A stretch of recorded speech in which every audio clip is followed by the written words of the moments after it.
And, This meeting is being recorded. all right, we're just doing some programming today. Trying to get environments to work. Okay. Why are you still compiling? Okay, if you go to environment new, we can try. So again, we say that they are the same lifetime, but it will be fine.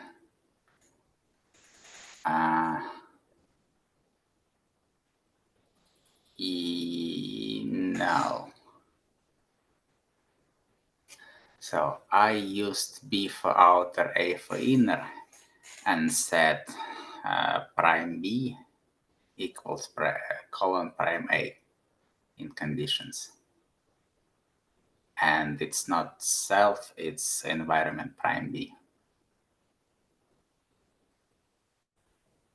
Okay, can I name this? I wanted to keep these straight. Can I rename this to like tick inner? Absolutely. Well, I think separation is what you were intended to do, but it will require to separate it everywhere, or almost everywhere around the code. Well, I didn't saw the entire code base, but perhaps there will be a lot of places where you would have to introduce two lifetime parameters.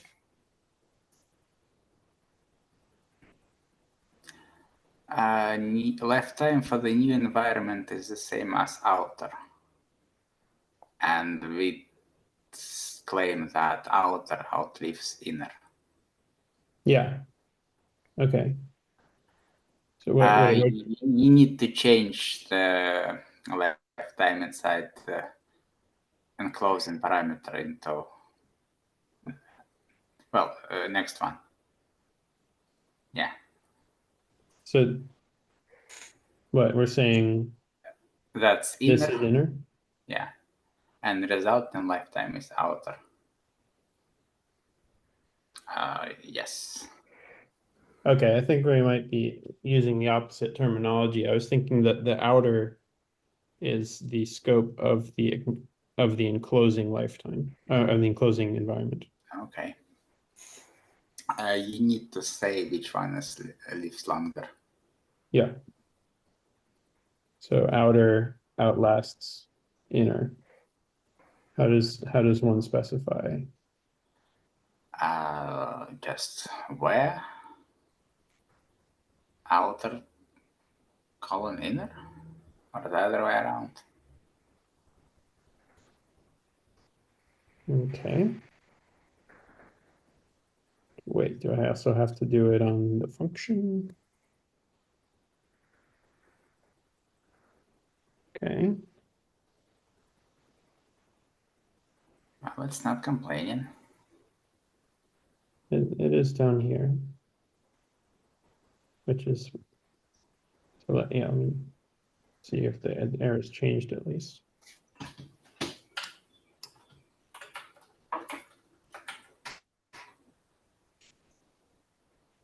Okay, well now it's suggesting that I add the bound here. Yes, you need to do that. Yes, and probably we would have to do it everywhere, including, for example, interpret statement as well. Maybe, I don't know.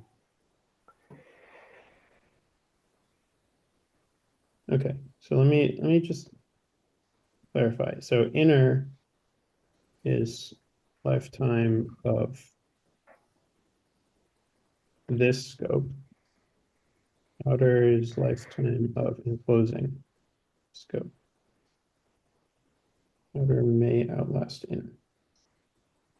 So is that correct? I think it's the other way around. So the environment contains a lifetime to something that we pass externally. It's like a stack just in reverse. Yeah.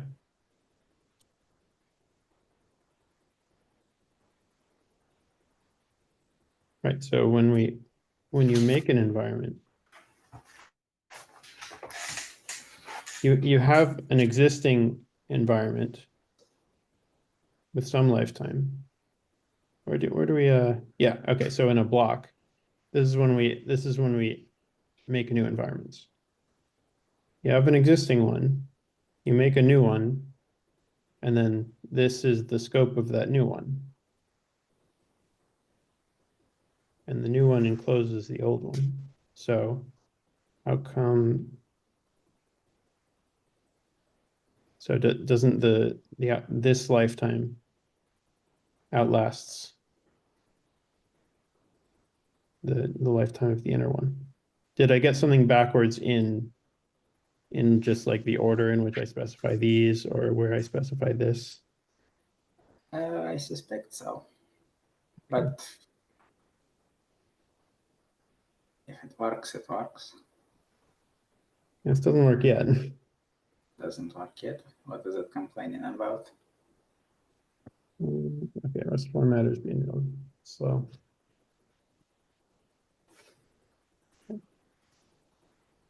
So go back to where we are.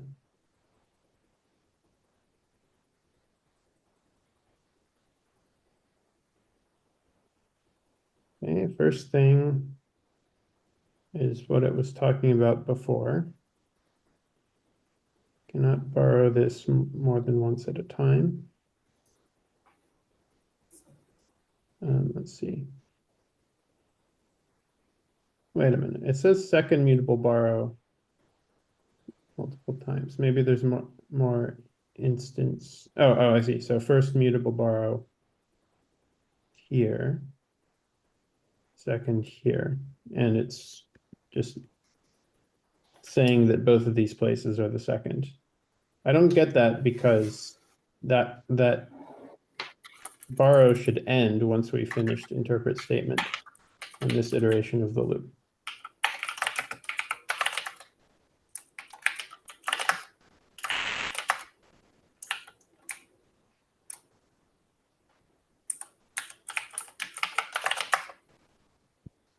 Does it change this? Well, I think so.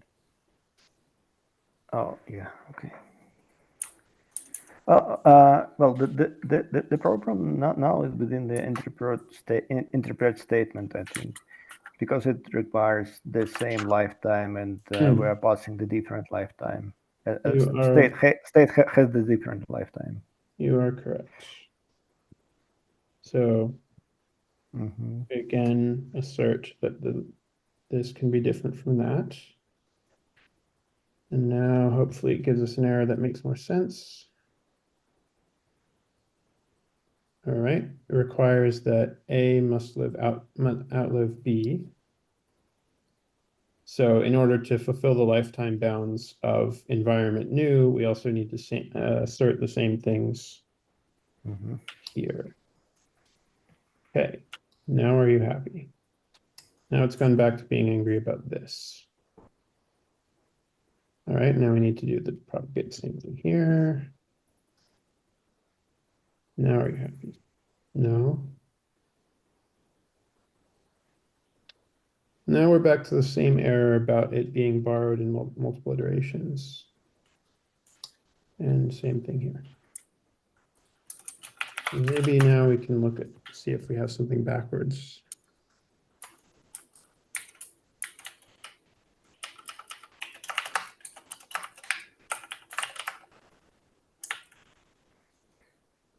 All right. So. May I ask, are you trying to organize some sort of stack that you enter when you are entering the interpretation of statement blocks or something like this? Yeah, this is the same way the book does it. When you get to a block,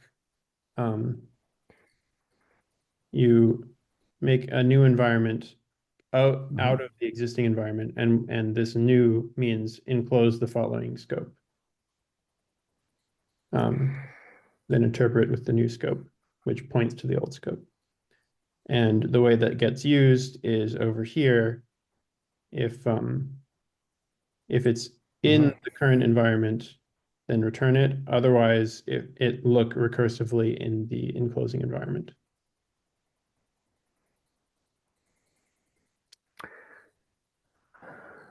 So Well, as a general idea, it's usually easier to work with owned values rather than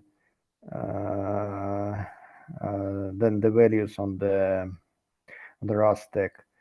In other words, it would be easier if inside the environment definition, enclosing, if you use, for example, a vector instead without lifetime, it will just own the values, and you will put the owned values when you enter into the stack and pop them when you leave them. that's fine. Through this design, you can avoid using lifetimes at all, and performance-wise, probably it would be more or less the same. I agree. It doesn't even have to be a vector. It can be option box. With vector, you can easily push and pop. Basically, you're just simulating the vector on the heap. So you say we have just one environment variable and we pass it around, modify as we go. Yes. Yeah, that works. Yeah, but probably it will involve even more if I. You think dog, man, please, dog ain't shit. Yeah, all my friends way more loyal than a dog. I can borrow money from a friend. I can't borrow no motherfucking money from no goddamn dog. Y'all the type of motherfucker you end up letting the dog lick your pussy. Yeah, you type of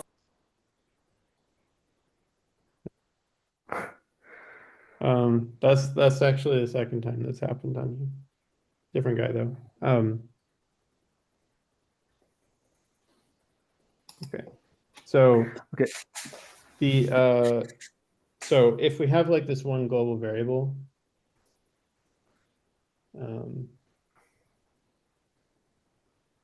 right. I mean, that's fine. I kind of just, I prefer to do it in like a truly a recursive way.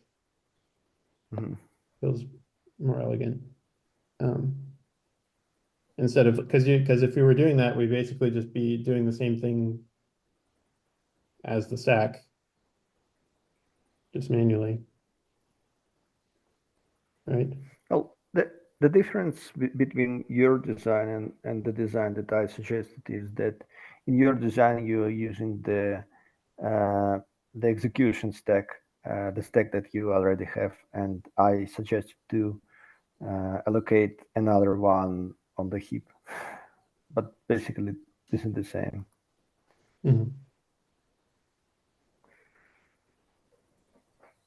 Yeah.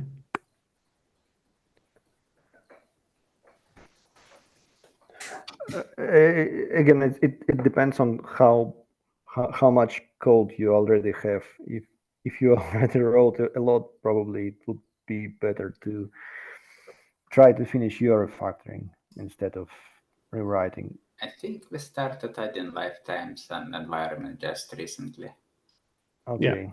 So it's fine. Maybe it's not too late to do this refactoring. It will be just easier to pass owned values or more or less owned everywhere. Well, your approach is more straightforward, but we not necessarily trying to do the most straightforward thing. We like to experiment. Yeah. So this is a sort of a exploration kind of thing, right? This is working off of a book that defines an interpreter one way, and so we're just seeing what happens when you port it to Rust. So it's not like we want to implement it as fast as possible, or Okay. The goal is kind of to see how it can work. So if this is one of the places that we have to do something the book doesn't, That's fine. Oh, we can try with the stack, and Yeah. hopefully I'm finished messing up with Rust debugging, and I'll take a look at and try to implement it with the lifetime. Yeah. Okay. So in that case, what we would have to pass around is like the reference to the vector of stacks, right? Or a vector of environments. Yep. So yeah. Environment. Kind of thought, okay. Type environment. What's that? Type alias. And then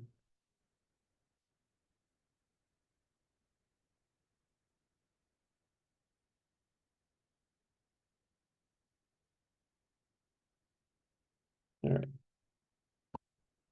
So no, wait, maybe we can't. What?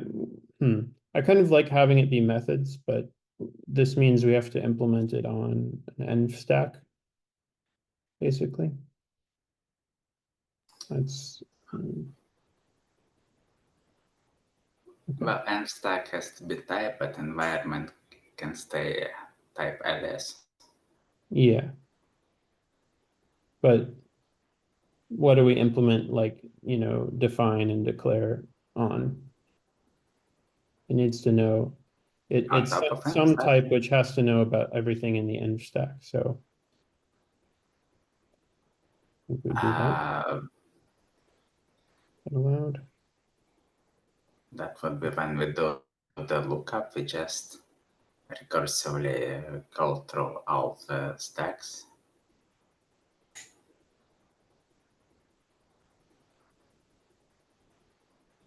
It can be anonymous structure without names, like just around parents and Yeah. type inside. That's yeah. Okay. So if it's just using a stack, then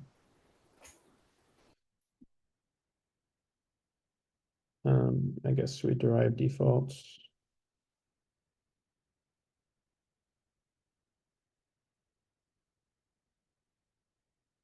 We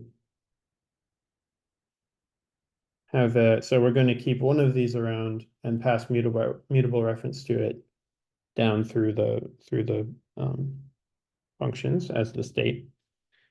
So the interface that makes sense for it is, I think, the same thing.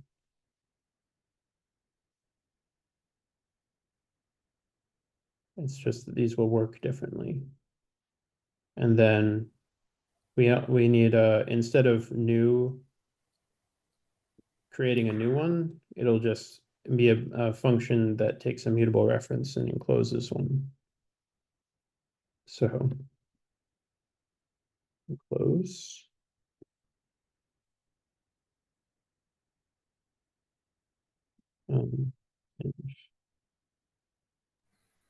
Or actually, no, we don't need to do that. We just push another. Don't enclose anything, we just add one extra layer. Yeah. If you want to make namespace analysis even more straightforward, just in case, in fact, you can you can just clone hash map when you, for example, when you enter a new context, you can just clone this environment hash map.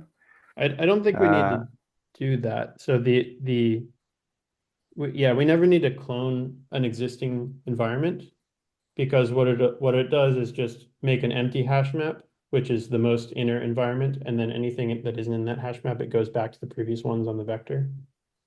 So never need to copy the state. We just Like what I'm saying is the innermost hash map only contains new variables defined in that scope. So it's not like Mhm. the old scope plus some additions. It's like a completely new thing. So yeah, we never need to clone stuff. We just need to make an empty hash map at the end of the vector. But are you going to look for variable through the entire nested hash maps? Yeah. Then probably it would be easier and maybe even more efficient to clone it every Mhm. time. Clone and then return to the previous version just by dropping the clone. That's fair. I guess we can see both ways. Yeah, I see what you're saying. Yeah, yeah. We will spend more memory, but performance-wise, the looking up through just a single hash map is probably more efficient than through small partitions. Yeah. Suppose it depends on the access patterns. And actually, how would like shadowing work? I guess shadowing you'd start with a clone of the old scope, and then that would just override the key in the hash map. So Don't you have it'd to be be fine. able to modify the variables in the higher levels? Like if Yeah, right. Okay. variable defined somewhere Yeah, up there. having just a clone, we can schedule them just by inserting new entries and forgetting about the previous one. It's not a problem because in the end we will remove the entire copy and return to the previous version because we had the previous version when we entered the context. Yeah, but we'll have to update the previous version. Yeah, I At some think he's talking about like this sort of thing. Yeah, and then a block, so new scope. Mm. And then A equals 4. So If I see. if you said var, you know, Mhm. if you said var A equals 4, then that would be shadowing in the new map. If you just say A equals 4, then that needs to propagate up to the previous scopes. Yeah, okay, I see. Yeah. We might be able to get away with doing writes from the cloned version and doing the writes to the actual one. But I don't know. I think we need to implement something that works, do a little bit of benchmarks, see if it's a bottleneck. Yep, sure. Okay. So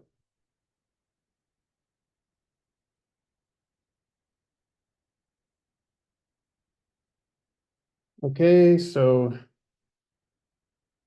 let's see. If we have, I just need to refer to the one at the end. There's that last, right? Okay, so that gives me, okay, yeah. Let's see, can we actually, okay, You so want the to old way of doing this, you- there was no possibility of having like empty.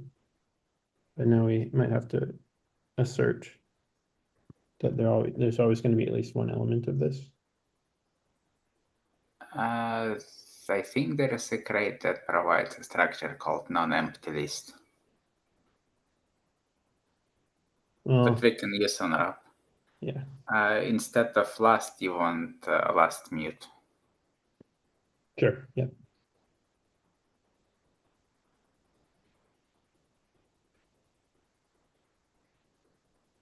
Um, Expect if you want to add a comment. sure.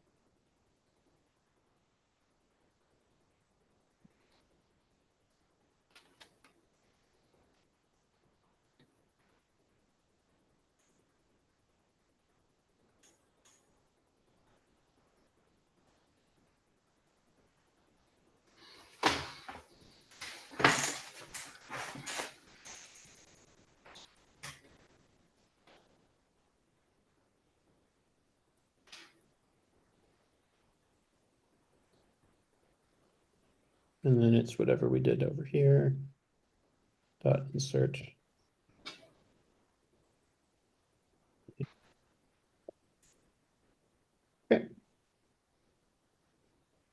Same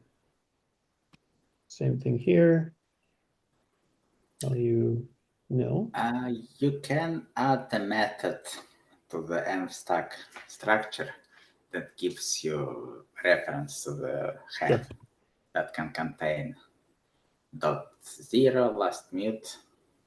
So let's call it current mute, current underscore mute. It gives immutable reference to environment. And that contains your,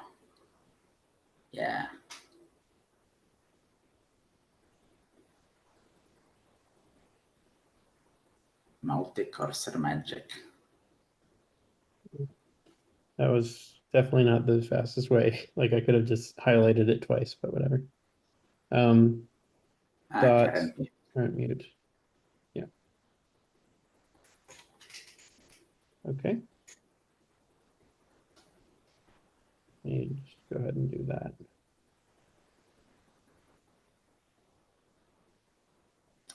It doesn't take mutable reference to self, it takes just self. Okay. Good. All right, so assign. Why did we do that? Maybe we're debugging, preparing to debug some stuff. I don't know. So self dot current.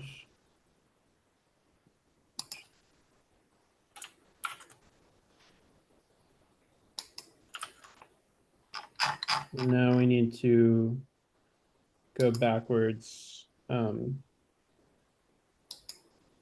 I guess there's a for loop. Yeah.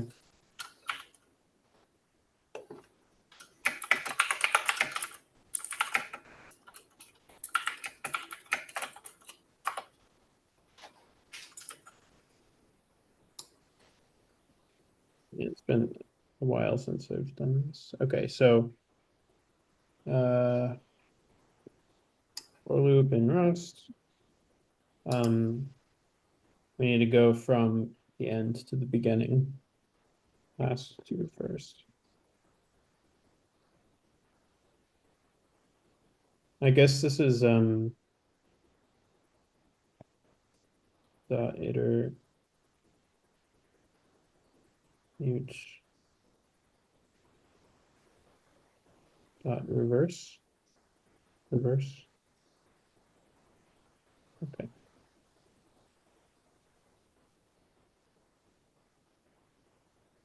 And then this is not the indexes, this is environments.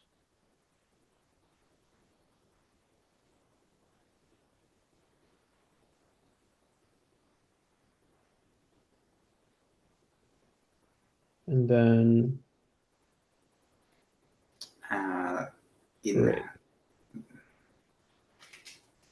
yeah, and this one just goes away. Yes. And then at the end of it, that's when we've reached the case where it's undefined. Okay.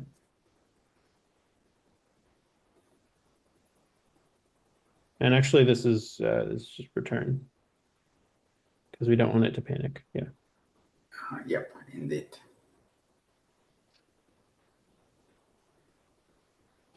Okay. I don't know why we did this, but let's get rid of it. Okay, so now we're not going to do this recursively either. We're going to do the same order. And then this is not iter mute. This is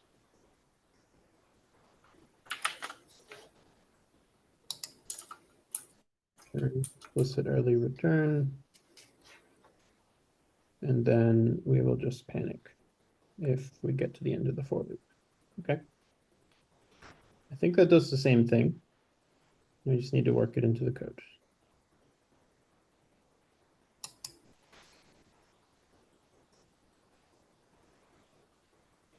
This is sort of my thing with Rust is like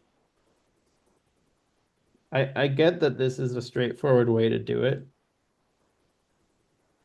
And this code is like fine and actually shorter. Oh, wait, we need to change get mute. But in order to do this or know to do this, you have to go through the pain of trying to do it the way that you wanted to do it in the first place, which is the way the book did it. And then running into lifetime crap that you didn't really like.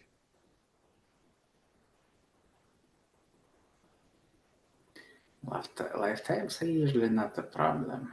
Yeah. Did you want to change one or both of those expects so that they're not identical, so they're easy to tell apart? When something panics, it will also give the line number, so it's not a big deal.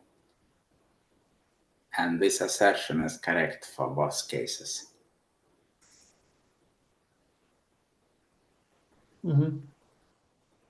Yeah, it's for the same reason that you would panic in both of those cases. All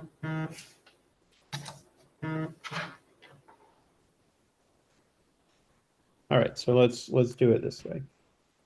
So now we're getting a mutable reference. Let's see how much we can do without lifetimes. So we're getting a mutable reference to an env stack. And then state has the same interface. Yeah. Okay.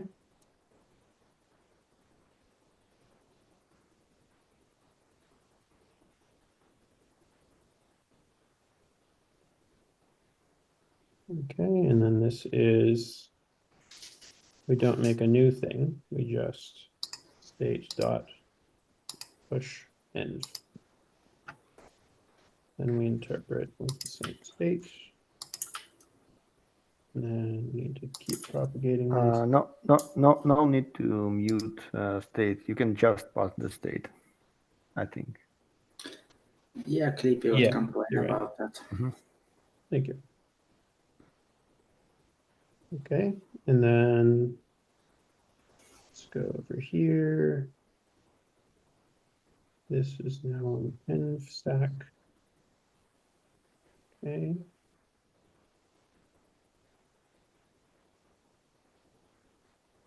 Okay, now you're giving me things about this.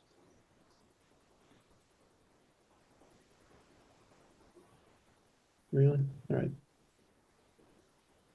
And then capital N.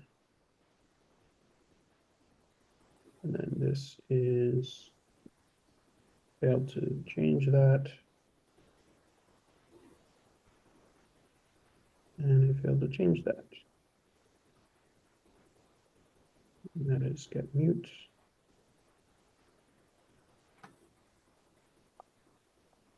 What are you talking about? Okay, now it's good. Cool. Thank you for that suggestion. So now we need to change the test because we changed the type that it uses.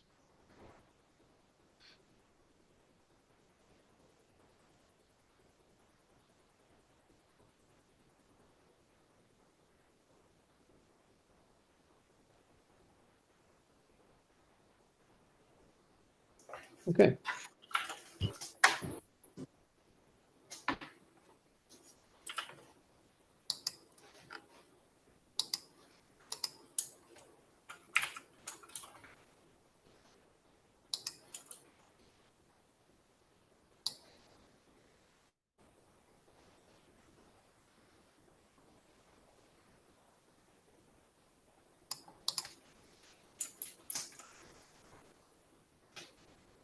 All right. So Ilya, we've been failing just one test just because we don't feel like addressing the slight difference in error message. So we should probably just comment that out test so we can just like refer to overall green status, but it looks like we failed another one. So what's going on there? So here we're doing this.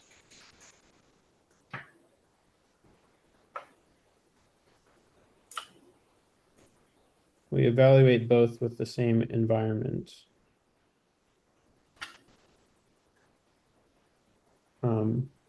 I know the problem. This is actually empty, I think. So it probably panics. Yeah, so we need to, We need to change the implementation for default, I guess. yes, we need to Or get always, rid of it and use explicit new. Either works.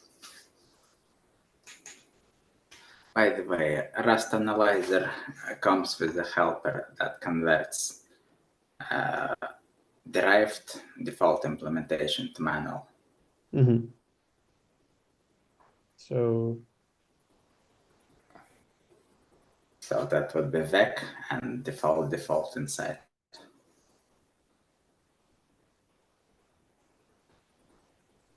Sorry, why default didn't work for us?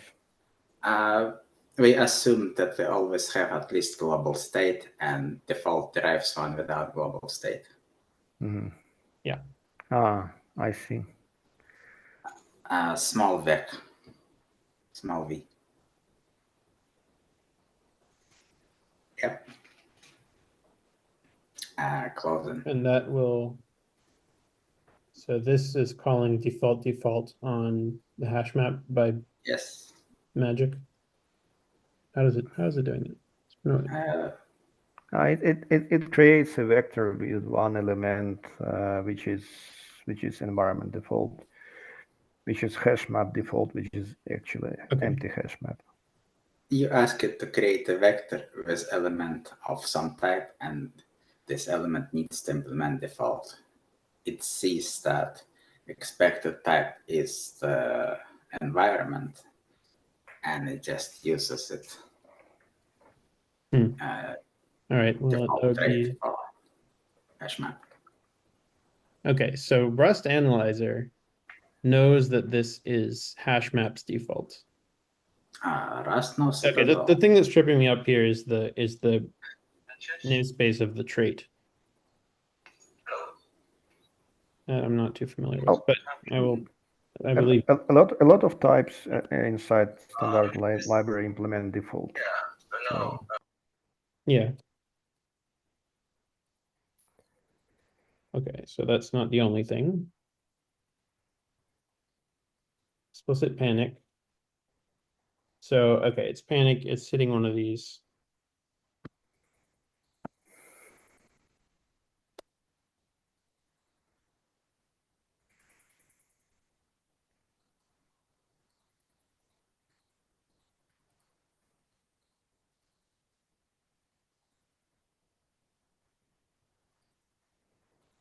Okay, bad assign.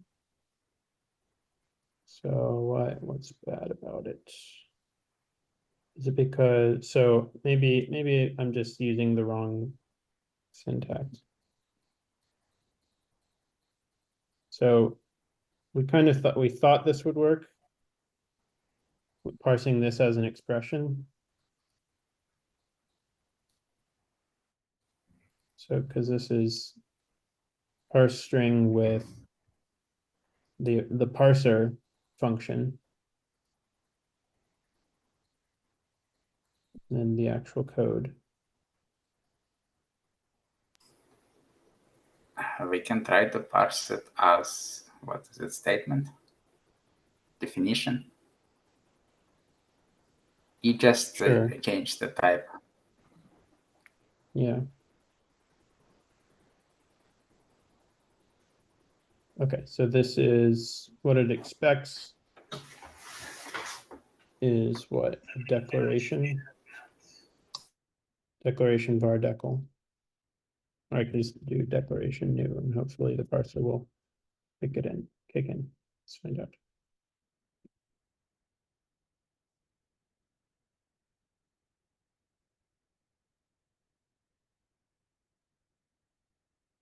Okay.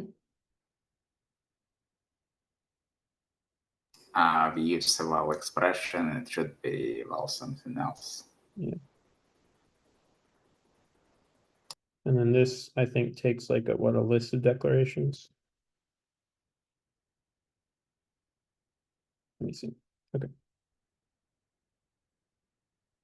Oh, yeah, not that. We want interpret. Okay.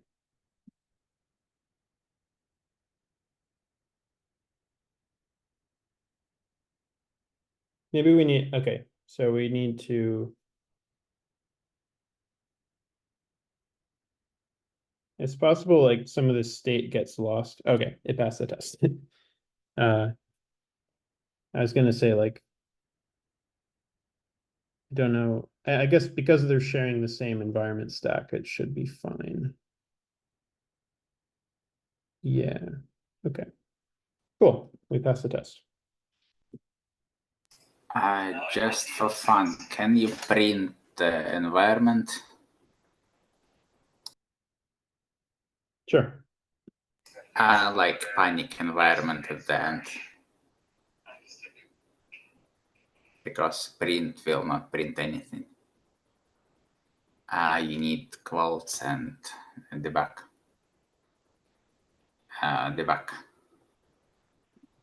Colon question mark, yes. I guess we need to derive it.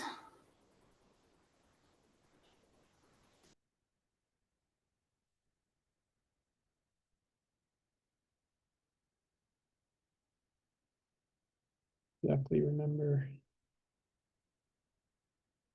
I think I deleted the other time we derived it. Oh, there it is. Derive debug.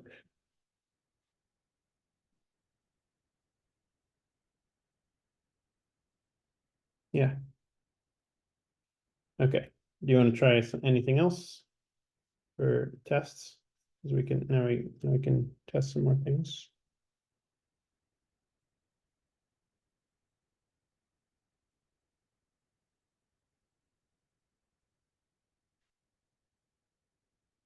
Which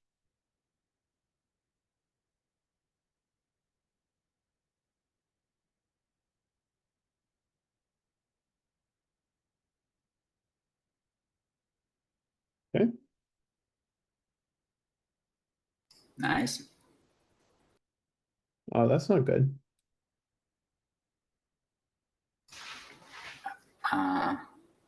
Parser's not having fun with that. Maybe, oh, okay. Declaration is yeah. just one item. Yeah. Multiple declaration is called a program. Yep, you're right. Okay, so if we wanted to do that, it would just be like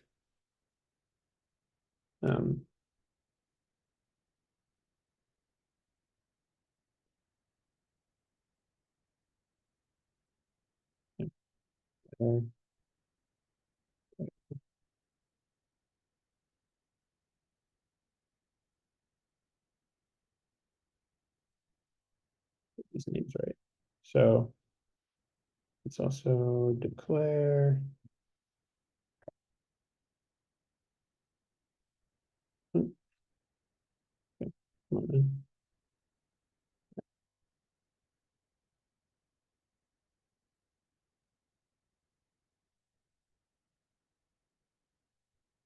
Okay, and then assign is that.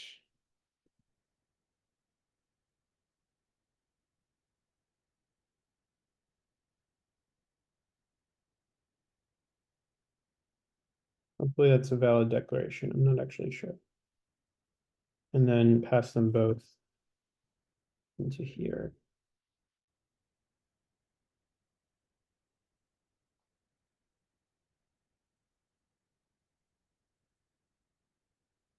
Great, passes. Okay, nice. Okay. So that's sort of what I wanted to do, is just get it working some way. We can try playing around with the other way, lifetime way. if we want. We have 4 minutes left. Yeah, sorry, I'm talking about what we're doing next time. So next time we can try going back to the lifetime way, but I don't really care that much. And we can see what we're doing. Is there anything else in chapter 8 that isn't that we didn't implement yet? Let's see. In the book.